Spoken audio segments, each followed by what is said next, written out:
반갑습니다. 실전에 강한 국어, 도담국어 심원장입니다. 오늘은 보기를 활용하여 지문 아작 내기.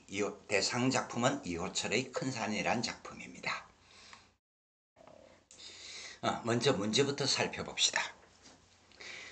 3번 문항을 보시면 보기를 참고하여 윗글을 감상한 내용으로 적절하지 않은 것은, 근데 공부 경험이 부족한 학생들은 이런 문제를 볼 때 이 보기가 그냥 참고적으로 활용되는 정도라고 생각을 하는데, 사실은 이게 지문 독해의 큰 틀이 되는 겁니다. 그러니까 내가 모든 작품을 공부를 해서 시험을 치겠다. 사실은 판타지죠. 망상입니다. 수능시험 현장에서 어떤 낯선 작품이 출제될지 예측이 불가한데, 근데 모든 작품을 공부를 하겠다. 물론 내가 공부를 한 작품이 출제가 된다면 아싸 제수 이렇게 되겠지만은, 현실은 낯선 작품을 접할 경우가 더 많거든요. 그때 우리가 유용하게 활용할 수 있는 것이 무엇이다? 보기 문제이다. 자, 일단 보기 문제를 살펴보시면, 큰 산에는 도시화로 인한 가치관의 변화, 도시화로 인한 가치관의 변화, 과도기적 상황, 그리고 도시화 과정에서 도시인들은 공동체 이익보다 개인의 이익을 중시한다, 남을 배려하기보다 자신의 안위를 보장받는다, 미신과 같은 주술적인 사고방식이 남아있다, 합리적인 사고방식으로 사태에 대처하려는 태도. 자, 이게 무슨 말이라고요? 여러분들 정리를 한번 해봅시다. 현대소설 같은 경우는 사실은 그 현대시보다 까다로울 수가 있는데, 작품 속에 사회상이 반영되어 있고 그 사회상에 대한 이해도가 떨어지면 사건의 줄거리나 갈등을 파악을 해도 내용 이해가 온전히 안 되는 경우가 있어요. 그런데 오늘 같은 경우는 아주 고맙게도 작품 속에 반영된 사회상이 무엇이냐? 도시화다. 문제 속에서 작품 속에 반영된 사회상을 이렇게 보여주고 있습니다. 그러면서 또 무엇이라고 얘기를 하고 있어요? 가치관의 변화, 공동체 이익보다 개인의 이익을 더 중시한다. 개인의 이익을 더 중시한다. 남을 배려하기보다 자신의 안위를 보장받는 데 더 관심을 가지고 있다. 뿐만 아니라 과도기적 상황이 드러나는데, 자, 여러분들 미신과 같은 주술적인 사고방식이 아직 남아있는데 한편으로는 합리적인 채 하는 모습도 나타난다. 그런데 다시 한번 강조를 합니다만은, 시험은 시험일 뿐이고 우리가 내신 공부하는 것하고 수능 공부하는 것하고 차이가 좀 있어야 되는데, 내신은 어쨌거나 내 머릿속에 모든 것을 집어넣어 가지고 그것을 다시 끄집어내어서 점수를 얻어내는 거 시험이라고 한다면, 수능시험은 여기에 나와 있는 이것들을 어떻게 적절하게 활용할 수 있는가, 결국 그 싸움이라고 생각을 하시면 됩니다. 그 다음에 오늘 문제에서는 또 참고적으로 우리가 확인을 해 두셔야 되는 것이, 자, 현대소설에서 출제가 되건 고전소설에서 출제가 되건 소설문학에서 서술상의 특징이 출제될 가능성은 거의 100%라고 보시면 되거든요. 그런데 그런 서술상의 특징 문제가 지금처럼 윗글에 대한 설명으로 이런 식의 문제들로 출제되는 경우가 많은데, 여러분들 기억을 해둡시다. 이런 문제들은 사실상 어디에서 출제가 된다고요? 지문의 첫 번째 문제에서 출제가 된다고요. 이런 문제들은 지문 두 번째, 세 번째 문제에서 출제가 되는 것이 아니라 첫 번째 문제에서 출제가 되어지는데, 그 첫 번째 문제에서 출제되어질 때 우리가 아주 조심스럽게 살펴보셔야 될 부분은 뭐냐면, 이 공부 경험이 없는 학생들은 이런 문제들이 나와 있으면 이 선택지를 전부를 이해를 하려고 덤벼드는데, 전부를 다 살펴보는 것이 아니라 서술상의 특징이 내용 이해보다 중요하다더라. 자, 실제 선지를 한번 봐봅시다. 실제 선지를 한번 봐보시면 다른 장소에서 동시에 일어난 사건을 병치했다. 서사의 사건을 지연시키고 있다. 그런데 자, 공부 경험이 없는 학생들은 이걸 다 읽고 있거든요. 근데 이걸 다 읽고 있을 필요가 없어. 일단 빨간색 부분이 뭐야? 서술상의 특징이고 파란색 부분이 뭐야? 내용 이해인데 일단은 서술상의 특징만 보시라고. 그래서 이게 만약에 맞지 않다 그러면 내용 이해 부분은 그냥 무시하면 돼. 이걸 다 읽고 있으니까 시간이 걸린다고. 오답률도 높아지고. 2번 같은 경우도 봐봅시다. 작중인물이 아닌 서술자가 등장한다라는 말도 있고 인물 간의 갈등이란 말도 있는데 이 경우도 작중인물이 아닌 서술자가 등장한다. 이게 서술상의 특징이고 인물 간의 갈등이 내용 이해거든요. 그런데 일단은 작중인물이 아닌 서술자가 등장한다. 이것만 가지고 답이 될 수 있겠다 없겠다를 판단하시라고. 근데 만약에 서술상의 특징이 맞지 않다면 내용 부분은 아예 읽을 필요조차 없어요. 이게 3번도 마찬가지입니다.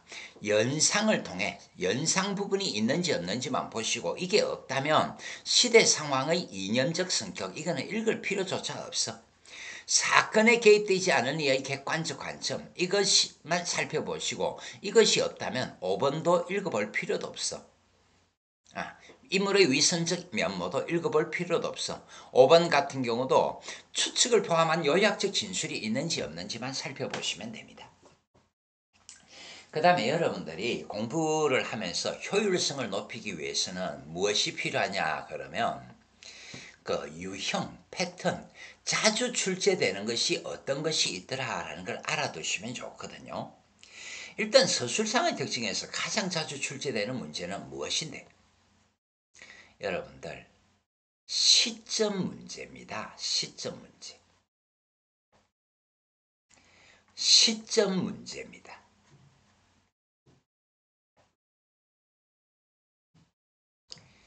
시점이 아니면 구성. 사실은 시점과 구성 선지가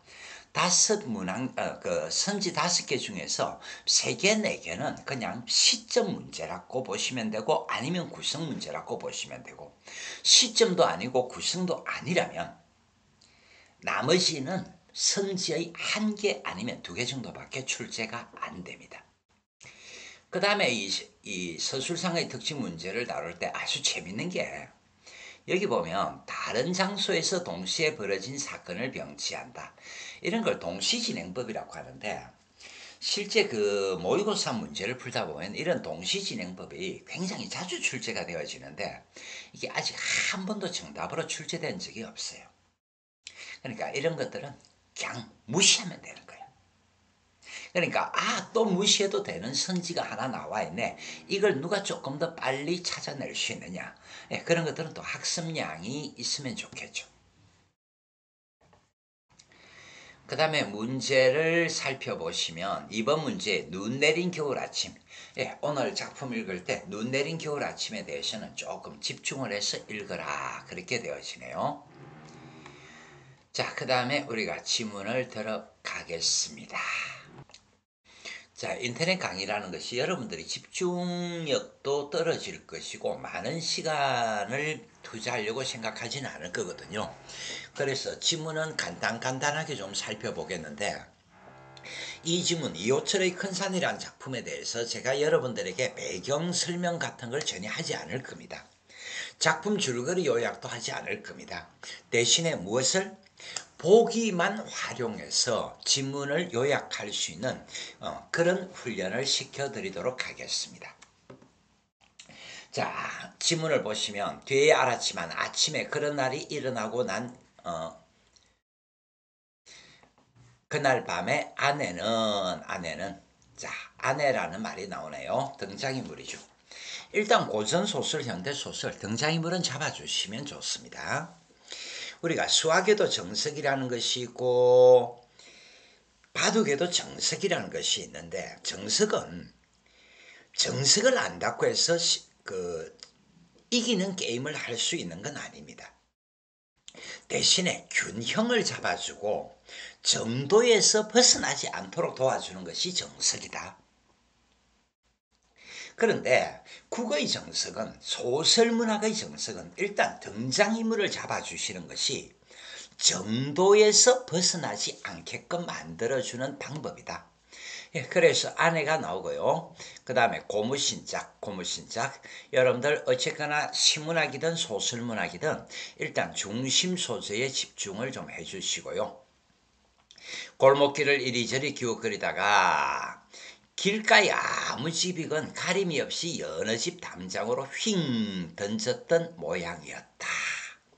여러분들 뜬금없이 갑자기 길가에 아무 집이건 가림이 없이 여느 집으로 담장으로 휙 던졌던 모양이었다.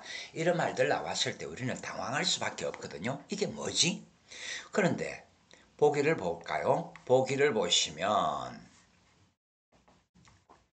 공동체 이익보다 자신의 개인의 이익을 중시한다. 이 부분들이 있었잖아요. 남을 배려하기보다 자신의 안위를 보장받는 데 더 관심이 있었다. 이 부분이 있었잖아요. 그렇다면 길가에 아무 집이건 가림이 없이 여느 집 담장으로 휙 던졌던 모양이었다. 이게 지금 바로 무엇과 관계되는 거? 이 보기. 이기주의적 행태가 드러난다. 물론 아내는 제 자존심도 있었을 터였어. 자, 여러분들, 제가 여러분들에게 작품의 줄거리도 설명을 하지 않았고 핵심 사건이 무엇인가도 설명을 하지 않았는데 갑자기 제 자존심도 있었을 터였어. 이게 무슨 말일까요? 우리는 여기서도 무엇을 활용해 주면 돼? 보기를 활용해 주시면 됩니다. 자, 무엇이 드러난다고요? 미신과 같은 주술적 사고방식도 있겠지만은 합리적인 사고방식을 가지고 있다라는 걸 내세우려고 한다. 그러니까 아내가 제 자존심도 있었다라는 것은 합리적인 사고방식을 가지고 있다라고 말하고자 하는 것이 아니겠느냐. 여러분들 이렇게 보기를 활용해 주시면 되는 겁니다. 그런 얘기를 나에게는 입 밖에 내기는 커녕 전혀 내색조차 하지 않았다. 나도 아침에 그런 일이 있고 그 고무신작은 대문 앞의 멋대가리 없게 생긴 시멘트 덩어리 쓰레기통에 버린 뒤 그런 일은 없었던 셈으로 쳤다. 우리는 미심한 대로 그 일을 그렇게 처리해 버렸던 것이다. 그러나 아내는 그 미심한 일이 점이 역시 미심했던 모양이었다.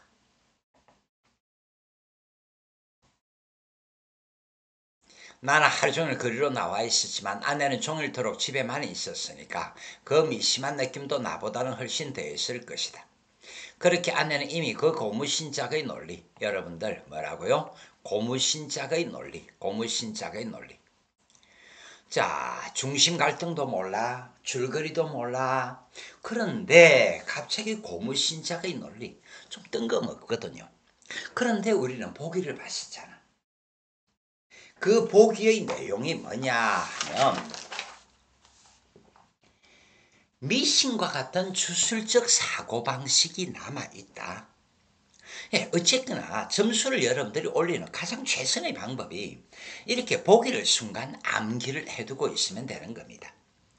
그래서 고무신작의 논리라는 것이 바로 보기에서 나와 있는 것이고요. 그리고 어두울 무렵에 혼자 나갔을 것이다. 쓰레기통에서 희꺼무리한 남자 고무신작을 끄집어냈을 것이다.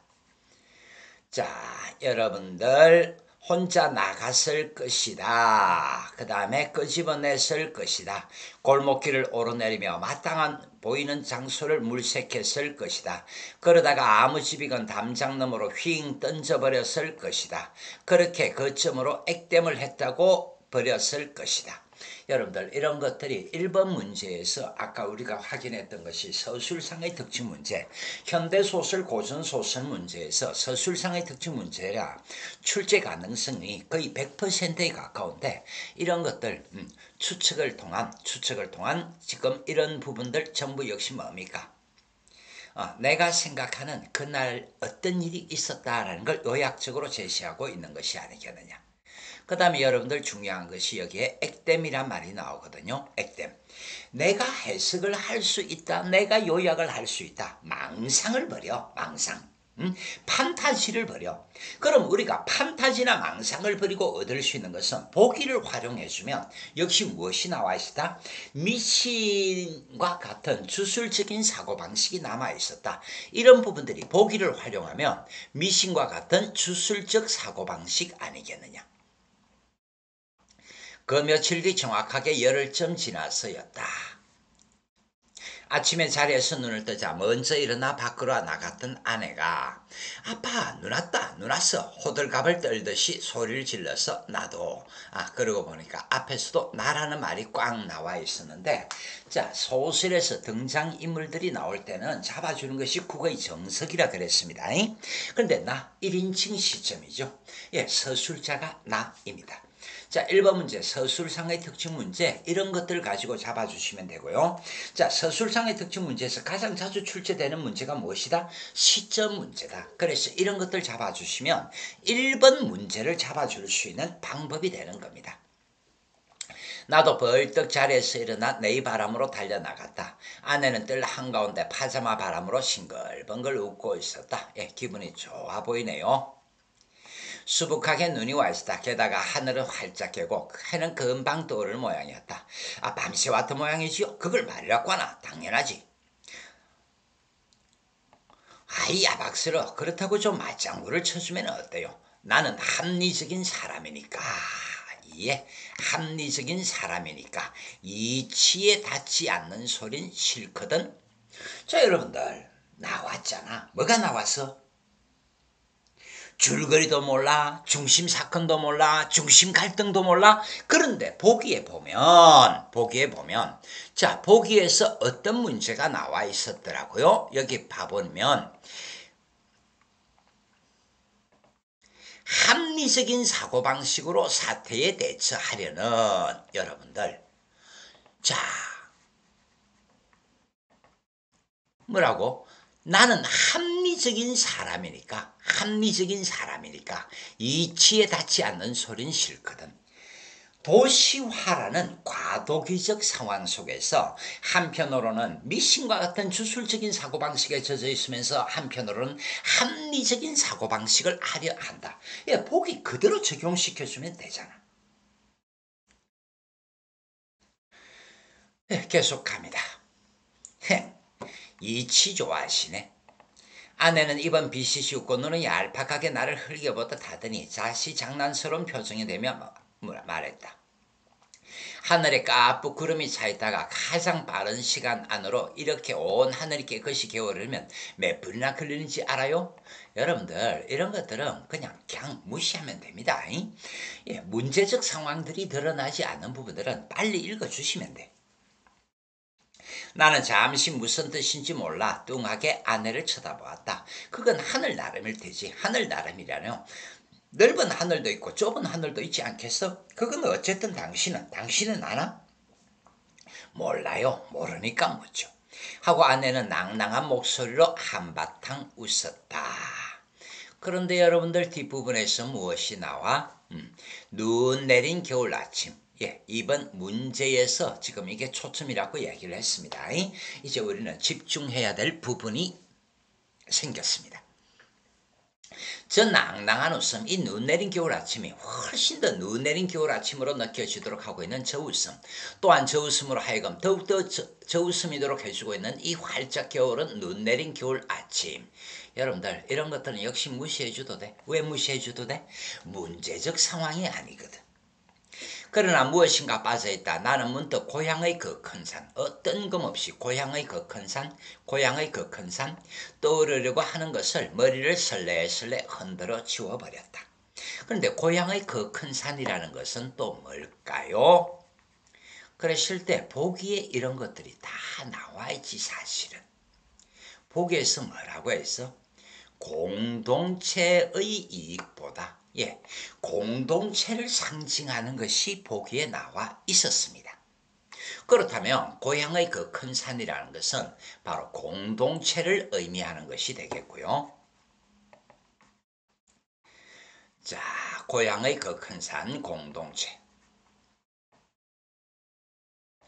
예, 여러분들 이렇게 보기를 활용해서 읽어주는 연습을 하시고요.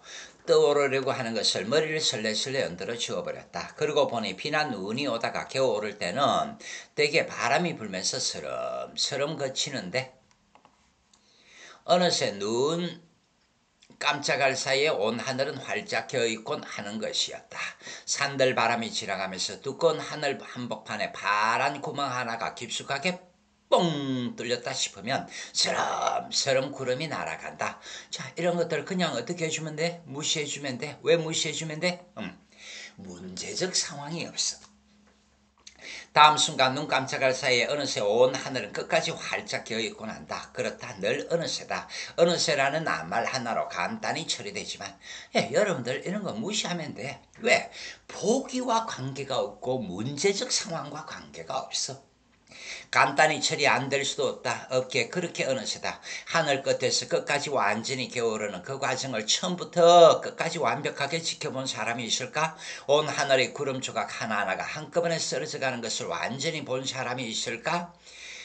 설령 보았때도 마찬가지일 것이다. 정신이 번쩍 들듯이 정신을 차려보니까 어느새 온 하늘이 활짝 겨있기는 마찬가지일 것이다. 여러분들 이런 거 그냥 무시하면 된다니까. 왜 무시하면 돼? 보기와 관계가 없어. 보기와 관계가 없어. 이렇게 눈이 내려서 게다가 하늘이 겨울라서 안에는 저렇게도 단순하게 기분이 좋은, 일단 여러분들 여기 꽁 봐보니까 뭐라고? 기분이 좋은. 자, 국어의 마무리는, 문학의 마무리는 항상 정석 태도 파악인데요. 여기서 일단 기분이 좋다. 예, 여러분들 등장인물의 심리 태도가 드러나는 부분, 이런 부분들 잡아주시고요. 눈을 밟으며 사뿐사뿐 큰 문 쪽으로 달려나갔다. 그러더니 뜰끝에서 멈칫섰다. 일순 여들여들하게 유연하던 아내의 뒷등이 무언가 현실적인 분위기로 굳어지고 있었다. 자, 여러분들 여기서 무언가 현실적인 분위기로 굳어지고 있었다. 굳어진다. 자, 시나 소설을 도대체 어떻게 읽어야 된다? 정서 태도에 집중을 해봐. 정서 태도에 집중을 하면 시나 소설을 깔끔하게 읽어낼 수 있다니까. 그런데 여기는 지금 기분이 좋다. 무엇인가 굳어진다. 예, 이런 것들이 이 작품의 핵심 내용이 되는 겁니다. 어마, 저게 뭐요? 헛간 쪽의 블록단 밑을 구부정하게 들여다보았다. 뭔데? 나도 가슴이 철렁해지며 문득 열흘쯤 전의 그 일.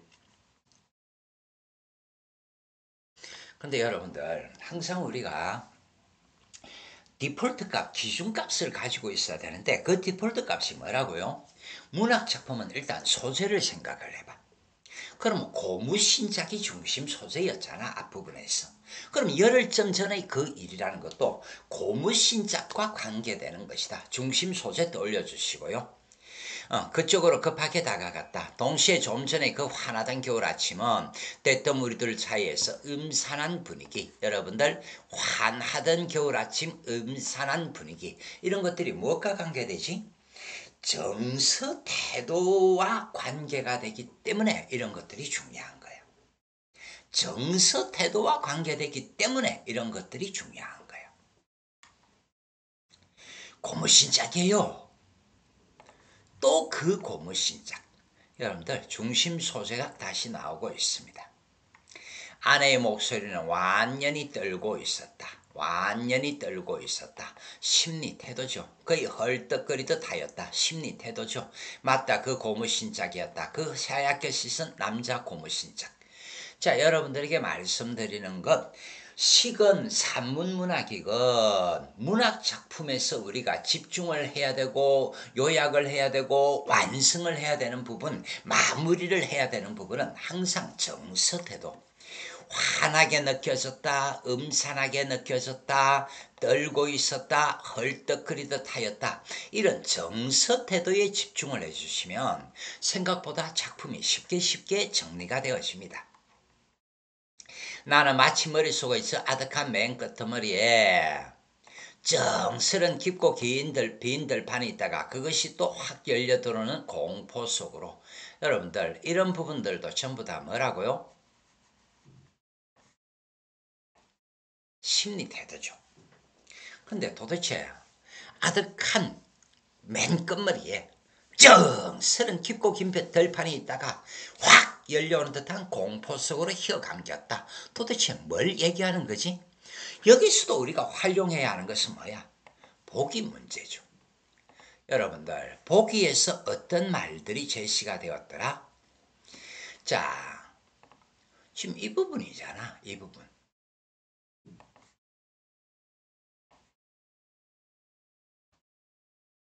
과도기적 상황 속에서 미신과 같은 주술적인 사고방식과 합리적인 사고방식으로 사태에 대처하려는 태도가 혼재되어서 혼란을 겪는다 그랬는데, 나는 앞에서 보면 딴에는 합리적인 채 했는데 이런 부분에서는 나 역시 미신적인 어떤 주술적인 사고방식을 가지고 있더라.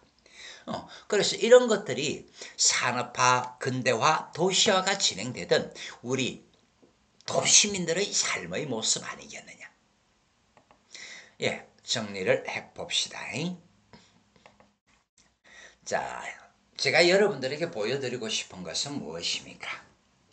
일단 모든 소설 작품을 다 공부를 해서 수능 시험을 치러가면 최상이겠지만 그거는 망상이고 판타지거든요. 현실 속에서 그것은 가능하다, 불가능하다, 불가능하다.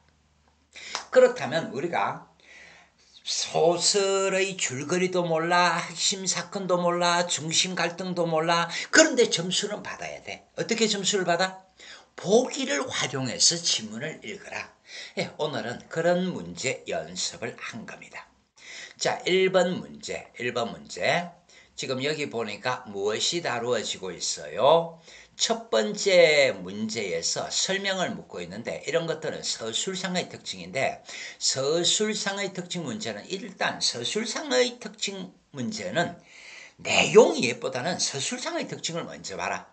다른 장소에서 동시에 벌어진 사건, 이런 것 전혀 관계없죠. 이런 것들 전혀 관계없기 때문에 1번 문제는 이미 답이 아닌 겁니다. 그 다음에 작중인물이 아닌 서술자가 등장하여, 그래서 소설의 서술상의 특징 문제는 시점 문제가 가장 많이 출제가 된다고 했을 때, 나는 하는 말만 찾아주셔도 이런 것들 답이 아니라는 게 바로 보여지네요. 연상을 통해 새로운 공간을 제시했다. 전혀 관계없고요. 사건에 개입되지 않은 이의 객관적 관점, 시점이죠, 시점. 그런데 오늘 객관적 관점이 아니라 나 역시 미신과 같은 주술적인 사고방식에 사로잡혀 있으면서도 합리적이지 않은 그런 모습들 보여주고 있기 때문에 객관적 관점 전혀 관계없고 추측을 포함한 요약적 진술, 답 5번쯤 해주시면 되겠습니다. 답 그냥 간단하게 다루어지겠고요. 그 다음에 2번 문제를 보시면 눈 내린 겨울 아침에 대한 예로 가장 적절한 것은 그랬는데, 자, 여러분들, 제가 여러분들에게 자주 이야기를 하는 것들이 있죠. 일단은 문학 작품은 반전이 일어나는 부분이 없다면 작품 전체 그냥 2800자 내용 가지고 전체 내용 가지고 다 때려잡아 주시면 되겠고, 그 다음에 문학 작품 같은 경우는 정서 태도 가지고 정답을 확인해 주시면 되는 겁니다. 그랬을 때 지금 여기 봐보니까 아내의 자존심을 세워주겠다? 말도 안 되는 소리죠. 눈 내린 겨울 아침의 밝은 분위기, 깔깔깔깔깔 웃는 모습들, 아내의 불안감, 음산한 분위기들. 답 그냥 2번이네요. 답이 왜 2번이 된다고요? 정서 태도와 연결시켜주면 쉽게 해결되지 않겠느냐. 그런데 지금 여기서 상실감 이런 거 전혀 관계없죠. 미심한 느낌, 나에 대해 가졌던 미심한 느낌. 완전 개풀 뜯어먹는 소리 하고 있어. 그 다음에 그 큰 산에서 겪은 일에 대한 기억들 전혀 관계가 없습니다. 그런데 일단 여러분들 다시 한번 봐봅시다. 여기 지금 봐보니까 자존심이라든지 불안감이라든지 상실감이라든지 미심함이라든지 선지로 만들어지는 것들이 어떤 것들이 선지로 만들어진다고요? 정서 태도를 가지고 선지를 만들어낸다. 이 말도 이해를 해두시고 어쨌거나 오늘 정답은 2번이 될 겁니다. 예, 공부를 열심히 하건 조금 게으르게 공부를 하건 점수는 잘 받고 싶죠. 근데 점수를 잘 받기 위해서 우리한테 필요한 것이 뭐라고요? 문학작품은 정서 태도를 가지고 마무리를 하고 정서 태도를 가지고 문제를 풀어준다라는 그 말들을 조금 기억을 해 주시기 바랍니다. 그 다음에 3번 문제, 보기 문제가 나와지네요. 보기 문제가 나와지는데 일단 보기 문제 같은 경우는 여러분들이 판단하고 따지고 그렇게 답을 잡으려 하는 것보다는 보기를 벗어나지 말라. 저는 여러분들에게 그 이야기를 부탁을 드리고 싶습니다. 그랬을 때 선지 1번 봐보니까 주술적인 방식으로 문제를 인식한다. 보기 그대로 나와 있잖아. 자신의 안위를 앞세우는 보기 그대로 나와 있잖아. 사태를 합리적 방식으로 파악하는 데 익숙하지 않은 보기 그대로 나와 있잖아. 남자 고무신작에 대해서는 공포를 느끼며 합리적으로 사고하지 못한다. 가치관이 혼재되어 있다. 보기 그대로 나와 있잖아. 스스로 합리적인 사람이라고 강조하는 나에게 아내가 장난스러운 표정으로 응대하는 내용에서 합리적 자세로 남을 배려하는 무슨 개풀 뜯어먹는 소리야. 근데 여러분들 이 경우도 봐봅시다. 배려하다 역시 뭐지? 정서 태도. 자, 여러분들에게 다시 한번 강조를 드립니다. 문학작품은 정서 태도 잡기 훈련이라고 생각을 하시면 됩니다. 자, 오늘 지문들 다시 한번 정리를 할게요. 망상이나 판타지를 버립시다. 모든 작품을 사전에 공부해서 시험 칠 수가 없습니다. 보기를 활용해서 조금 읽어달라. 그 다음에 표현상의 특징, 서술상의 특징 문제는 내용 이해보다는 말 그대로 서술상의 특징을 가지고 먼저 정답을 확인하고 답이 2개이다, 3개이다 이렇게 생각이 되면 그때의 내용 부분을 살펴달라. 그 다음에 문학작품은 항상 정서 태도를 가지고 따지는 연습들을 하시다 보면 정답에서 판단의 디폴트 값이 만들어집니다. 자, 오늘 강의는 여기까지 진행하겠습니다. 수고하셨습니다, 여러분.